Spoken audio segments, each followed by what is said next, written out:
do Senhor. Amém. Então é muito bom quando a gente vem à casa de Deus para ver o que Ele tem para falar para nós.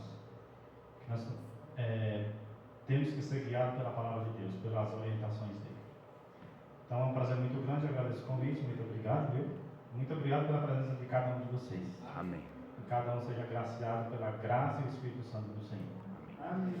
Então nesse momento eu convido a você abrir sua Bíblia no livro de Jeremias. Livro de Jeremias, capítulo 17, verso 9. Jeremias, capítulo 17, verso 9.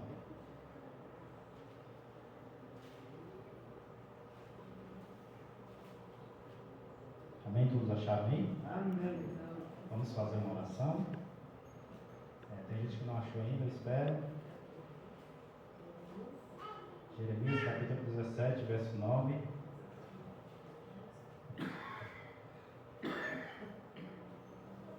Ok? Então vamos orar. Oremos. Senhor nosso Deus, nosso Pai, te agradecemos, ó Deus, por mais uma oportunidade de estarmos aqui juntos, Senhor, para louvar o Teu nome. Por essa oportunidade de estudarmos a Tua Palavra.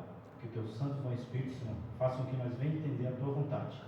Te pedimos tudo isso em nome de Jesus. Amém. Amém.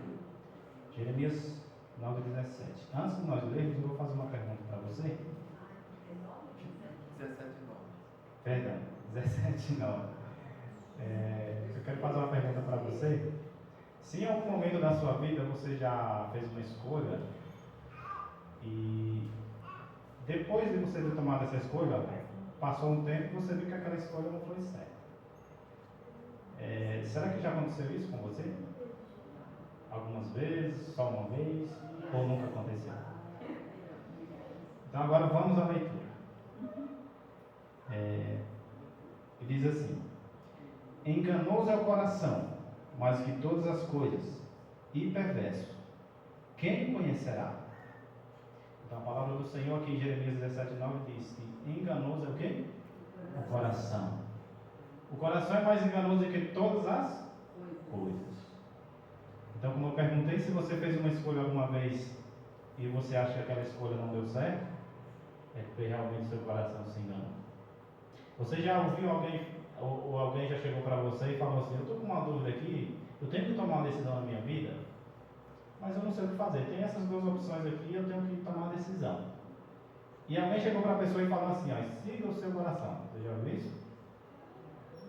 Então, será que essa é a melhor resposta, é o melhor conselho que nós devemos dar para uma pessoa? Siga o seu coração. Porque muitas das vezes, quando a gente segue o nosso coração, muitas das vezes dá errado. Porque se eu venho tirar uma dúvida com Deus e faço essa pergunta para Ele, e Ele diz para mim seguir o meu coração, é claro que eu vou fazer aquilo que está na minha vontade. Porque é o que o meu coração está pedindo. Mas será que aquilo que o meu coração está pedindo é a vontade de Deus? Será que aquilo que o meu coração está pedindo é a coisa certa a fazer? Quantos aqui são casados?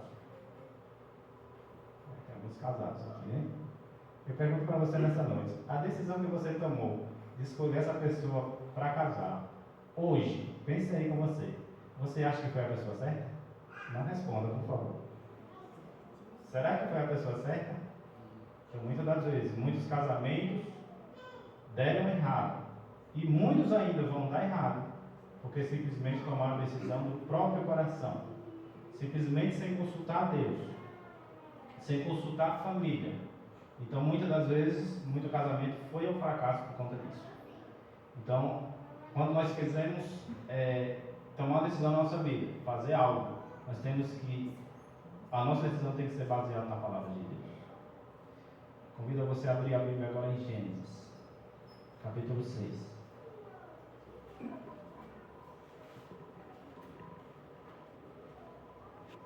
Gênesis capítulo 6, verso 5. Gênesis aí no início da Bíblia.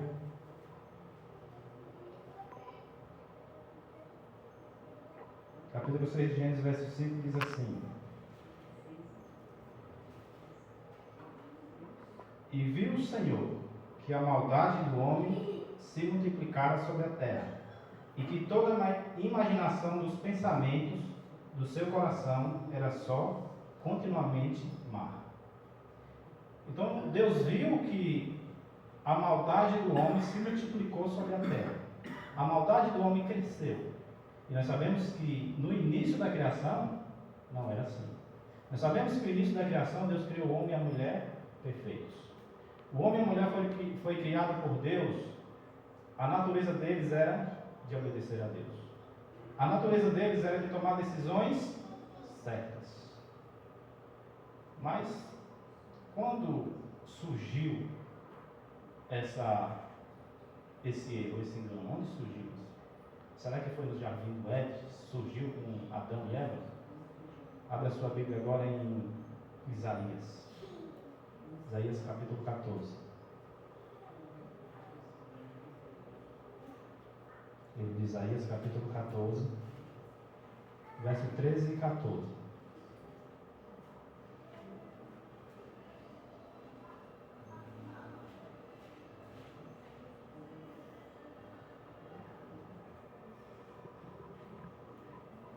Diz assim, capítulo 14, Isaías, verso 13, diz assim: E tu dizias no teu coração: Eu subirei ao céu acima das estrelas de Deus e exaltarei o meu trono.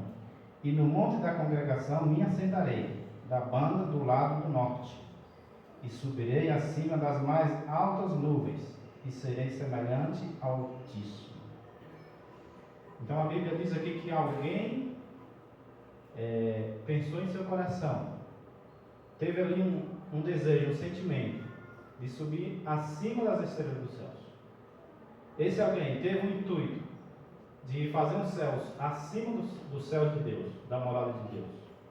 E ele disse aqui no coração dele que ele queria ser semelhante a Deus. E nós sabemos que quem tomou essa primeira atitude foi um anjo. E esse anjo era Lúcifer. Esse anjo era um anjo portador da luz. Esse anjo era um comandante dos anjos dos céus, comandante dos anjos celestiais. Mas não sabemos explicar como isso aconteceu. Mas isso aconteceu, que no coração dele, ele queria ser igual a Deus. E essa decisão tomada por Lúcifer causou a sua ruína. E até que ele foi expulso dos céus. Então esse pensamento, o pensamento do coração de Lúcifer, surgiu lá no céu. E aí ele cometeu esse engano, esse pecado. E agora ele trouxe esse engano, esse pecado para a terra. Como eu falei no início, ele chegou até o jardim do Éden e acabou enganando Adão e a Eva. O mesmo propósito que ele tinha de ser igual a Deus, ele apresentou para Adão e Eva, dizendo que no dia que eles comessem do fruto, eles seriam semelhantes a Deus. E aí passou o engano. E o engano de lá para cá foi só cada vez piorando. Então a maldade do homem se espalhou sobre a terra. Mais um verso confirmando Mateus agora, capítulo 15. Mateus capítulo 15, verso 19.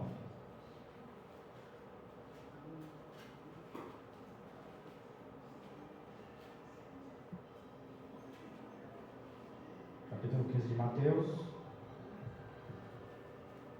verso 19. Diz assim: Porque do coração procedem os maus pensamentos, morte, adultérios, prostituição, furtos, falsos testemunhos e blasfêmia. Então tudo isso procede de onde? Do coração. Tudo isso brota em nosso pensamento, para depois amadurecer o pecado. Assim como fala Tiago. Então o nosso coração é mau, o nosso coração é enganoso, como nós lemos no primeiro verso. E quem o conhecerá? Será que nós conhecemos o nosso coração suficiente para tomarmos decisão? Mas qual é a vontade de Deus para a nossa vida? E agora, depois de tudo isso, depois da maldade se multiplicar pela terra, e nós não sabemos mais como fazer a escolha certa, o que fazer agora? Então agora abra a sua Bíblia agora em Hebreus, livro de Hebreus. Perdão, livro de Ezequiel, de novo. Livro de Ezequiel, capítulo 11.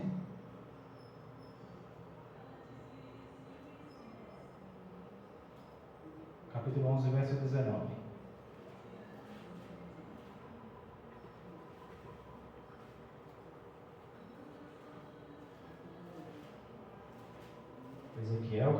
11, verso 19.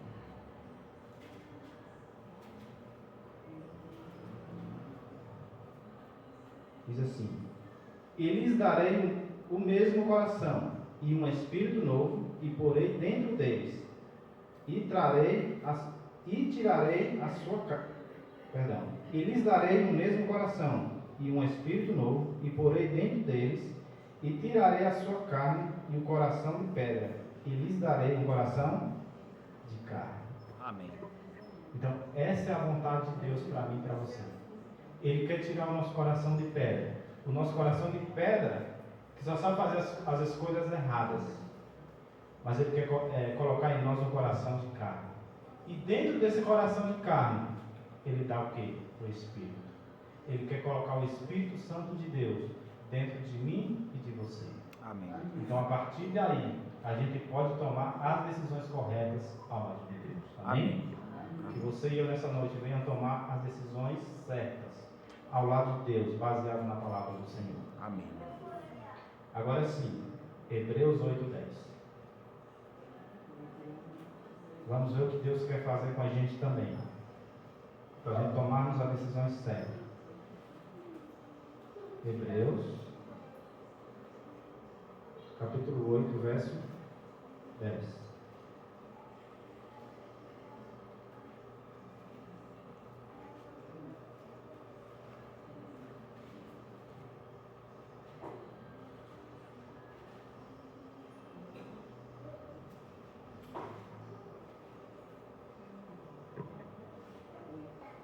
Diz assim, Hebreus capítulo 8, verso 10. Porque este é o concerto que depois daqueles dias farei com a casa de Israel, diz o Senhor. Porei as minhas leis no seu entendimento e no seu coração escreverei, e eu lhes serei com Deus e eles serão o povo. Então a vontade de Deus é escrever a sua lei em nosso coração. Amém. Quando eu não estudava a Bíblia, eu achava que a lei de Deus era para nos proibir as coisas. Que Deus é esse que proíbe de fazer o que a gente quer. Mas a lei de Deus nos proíbe para que a gente não venha cair no mal, para que a gente não venha tomar as decisões erradas. Então a vontade de Deus é escrever a sua lei em nosso coração.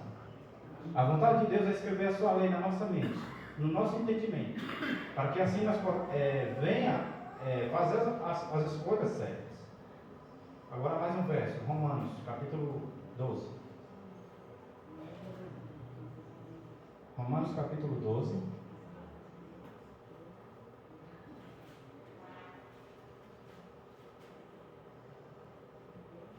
Verso 2. Romanos 2, verso 2.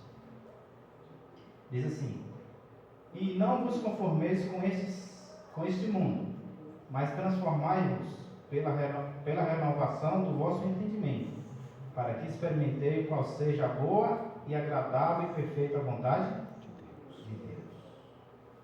Então, para a gente ter um entendimento claro, para a gente ter entendimento sobre o que Deus quer para a nossa vida, nós não devemos se conformar com esse mundo, com esse século.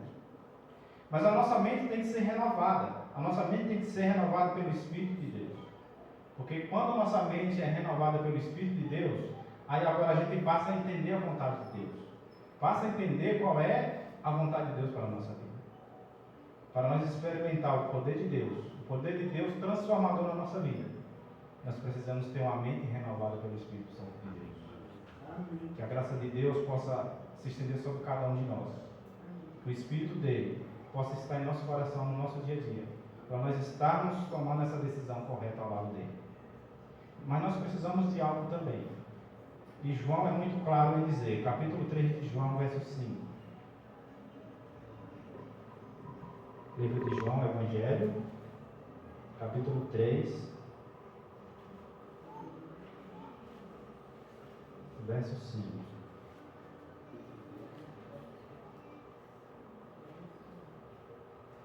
Todos acharam aí?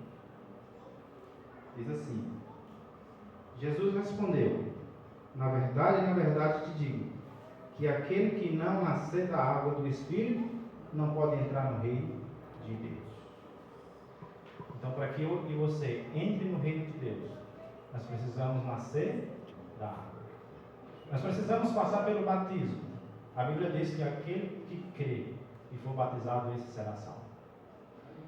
A Bíblia diz, aqui Jesus, nesse contexto, ele está falando com Nicodemos. E aqui ele diz, para que você seja um novo homem, você precisa nascer de novo. Mas nascer não só da água do batismo, mas sim nascer do Espírito Santo de Deus. Então, mais do que nunca, nós precisamos do Espírito Santo de Deus, para que assim nós venhamos a ser um povo forte, um povo a proclamar o Evangelho de Deus. Porque sem o Espírito Santo, nós simplesmente vai ser cristãos, simplesmente membros de bancos, mas não temos a coragem de levar o Evangelho. Eu estou falando isso para mim, que eu acho que os que estão aqui, eu sou mais covarde de levar o Evangelho, né? Sou mais medroso. A irmã falou do livro aí, a irmã pensa que eu tenho coragem de entregar livro, né? Então,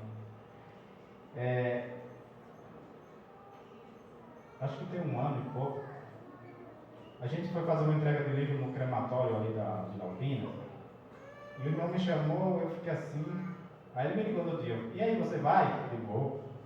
Aí quando chegou lá, foi 4 irmãos, aí depois chegou mais 3 irmãos da Califórnia, da igreja da Califórnia, aí eles vão se dividir em grupos. Eu digo, meu Deus, chegou minha hora agora. Aí tinha as caixas de livros, e um irmão falou assim, olha, um vai para esse lado, o outro vai para o outro lado, e outro vai para o semáforo. Aí eu falei, eu vou para o semáforo. Aí quando parou o primeiro carro, aí eu peguei o livro, oi, bom dia, tudo bem? Eu não tenho muito jeito, eu não tenho cara de boas-vindas. Eu sou uma cara meio carrancuda. O pessoal não gosta muito da primeira vista. Aí as pessoas começam a falar, não quero o livro, não quero. Aí quando fechar o semáforo, não vai eu. Não quero. Aí eu orando assim, meu Deus, o Senhor me trouxe para isso, vai passar essa vergonha aqui. É porque eu sou tímido, entendeu? Eu tenho dificuldade de abordar pessoas. Mas pela graça de Deus, as pessoas começaram a receber os livros. E quando eu me dei conta, já tinha entregado uma caixa de livros. Amém. Então quando a gente se entrega nas mãos de Deus, Ele ajuda a fazer a obra. Mas para isso nós precisamos tomar decisão. Mas para isso também nós precisamos do Espírito Santo de Deus. Amém? Então Jesus disse que nós precisamos nascer da água e do Espírito. O Espírito tem que estar em nosso coração. Agora, mas por que muita gente não quer nascer do Espírito Santo de Deus? Porque as pessoas não querem passar pelo batismo. O mesmo livro de João responde, capítulo 3, verso 20 agora, no mesmo livro aí onde você está. Diz assim, porque todo aquele que faz o mal, aborrece a luz, e não vem para a luz para que as suas obras não sejam reprovadas. Então, todo aquele que faz o mal, aborrece a luz. Todo aquele que tem as obras que eu falei aqui de Mateus 15, que é prostituição, avareza, essas coisas, eles não querem vir para a luz. E nós sabemos que a luz é Jesus Cristo. Então, eles não querem vir para a luz para que as suas obras não sejam reprovadas. Eles não querem vir para a luz para não deixar as suas obras de lado.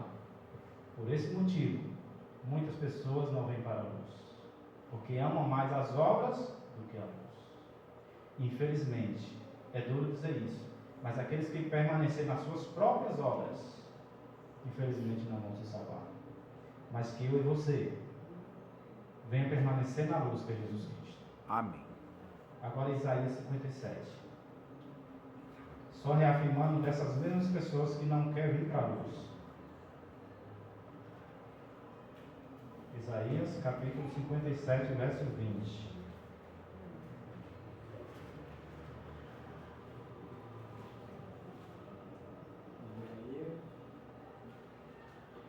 Diz assim, mas os ímpios são como o mar bravo, que se não pode aquietar, e cujas águas lançam de si lama e lodo.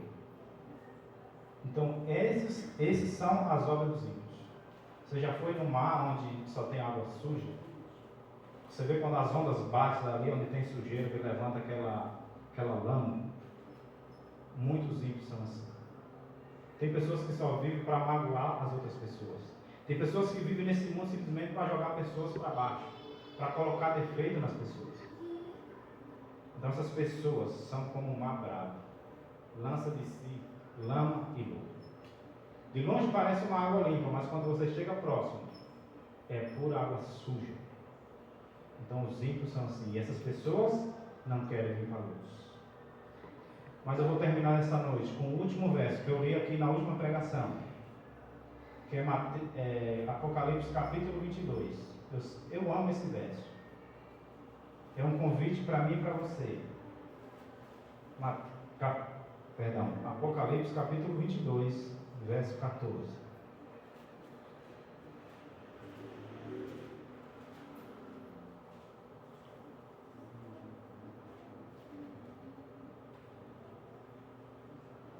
Todos acharam aí? Amém. Amém, glória a Deus. Diz assim: bem-aventurados são aqueles que lavam suas vestiduras no sangue do Cordeiro, para que tenha direito à árvore da vida e possa entrar na cidade pelas portas. Amém? Amém. Então a Bíblia diz: bem-aventurados são aqueles que lavam suas vestiduras no sangue do Cordeiro. Como eu falei antes, os pensamentos dos homens foram continuamente mal. E o coração do homem mau, nós mesmos não conhecemos os nossos corações e por isso tomamos decisões erradas. E tudo isso aconteceu pelo pecado. E depois que entrou o pecado, as vestes foram manchadas. E nós sabemos que as vestes que está falando aqui é a veste do nosso caráter. O nosso caráter é mau, o nosso caráter é sujo. Mas a Bíblia diz: bem-aventurados são aqueles que lavam as suas vestiduras no sangue do Cordeiro. E essas pessoas que lavam essas vestes, o seu caráter no sangue do Cordeiro, elas vão ter direito de entrar na cidade santa pelas portas. Essas pessoas vão ter direito de provar do fruto da árvore da vida, o mesmo fruto que Adão e Eva provaram lá no Éden. Eu lembro que quando eu era garoto, minha mãe não queria que eu jogasse futebol. E muitas das vezes eu inventava ali uma história. Eu vou na casa do meu tio. E a gente morava no sítio e tinha 2 caminhos. Um era para o campo de futebol, que saía na casa do meu tio. Mas tinha um outro que só ia para a casa do meu tio. E eu falava: eu vou para a casa do meu tio. Era tudo bem. Eu ia por esse outro caminho, não dava a entender que eu ia pelo campo de futebol. E eu só passava ali pouco tempo, eu já ia para jogar futebol. E eu jogava ali a tarde toda, quando estava ao entardecer, eu voltava, passava na casa do meu tio e voltava para casa. Era porque demorou tanto? Onde você estava? Eu falei: eu estava na casa do meu tio. Mas a pergunta é: eu estava mesmo na casa do meu tio? Será que eu falei a verdade completa para minha mãe? Não. Eu falei só metade da verdade. Eu estava na casa do meu tio, mas também eu tinha ido no campo de futebol. E eu chegava ali ao entardecer e eu já ia para o banheiro, eu tirava as minhas vestes e já escondia e tomava banho e ia para a cama. Na minha mente, eu achava que ela não ia descobrir, estava tudo certo. Mas no outro dia, quando ela pegava as minhas vestes para lavar, aí sim, ela descobria. Ela falava: você jogou bola ontem. Por que ela sabia? Porque as minhas vestes estavam manchadas. As minhas vestes estavam puro barro, mas na minha mente eu achava que estavam escondidas. Da mesma forma, Cristo, ele faz o convite. Depois do pecado, nós pecamos, nossa mente está manchada, mas nós erramos tanto que muitas vezes nós escondemos de Cristo. Mas ele faz esse convite: bem-aventurados são aqueles que lavam as suas vestes no sangue do Cordeiro. Para a minha veste e a sua veste estar branqueada, precisamos ir ao Cordeiro de Deus, aquele que tira o pecado do mundo. Esse mesmo Cordeiro, ele diz assim: essas coisas vos escrevo para que não pequeis. Mas se todavia você pecar, tem um advogado junto ao Pai, o justo, Jesus Cristo. Então a vontade de Deus, para mim e para você, não é que você peque. Mas se por acaso, por um deslize, você caiu em pecado, você tem que recorrer a Cristo. Você tem que lavar sua veste no sangue do Cordeiro. Porque nesse grande dia, na vida dele, nós vamos ter acesso à árvore da vida. Que a graça de Deus se estende sobre a sua vida. Que Que o amor de Deus te acompanhe, que o amor de Deus permaneça em seu coração. Que o seu coração não venha tomar decisões enganosas, mas sim decisões baseadas na palavra de Deus. Amém. Que a graça se estenda sobre essa igreja. Que ela possa crescer a cada dia no conhecimento da palavra e na pregação do Evangelho. Amém.